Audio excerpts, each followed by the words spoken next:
Hey everyone, in this video, I'll explain how to share your Figma designs with clients. Starting from March 2026, Figma offers several ways to share, from simple view-only links to interactive collaboration. The main starting point is the blue Share button in the top right corner of your file. The most common method is sharing a view-only link. Click Share, set the link access to anyone with the link, and permission to Can View. This lets your client see the design without accidentally editing it. If you want them to land on a specific frame, select that frame first, then check Link to Selected Frame before sharing.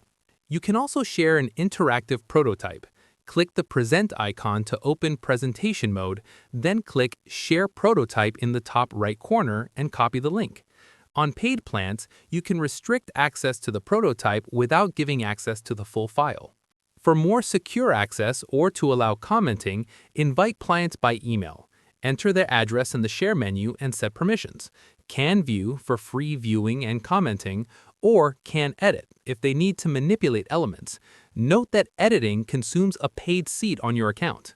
Agencies and large organizations can use connected projects, launched in early 2025. This lets two organizations collaborate in a shared workspace while keeping billing and seat management separate. Alternative methods include exporting a local .fig copy via File, Save Local Copy, and sending it by email. The client will need to import it into their Figma account. You can also embed your design in tools like Notion, Jira, or a website using Get Embed Code. And that's it. Figma gives you flexible options to share, present, or collaborate with clients securely and efficiently.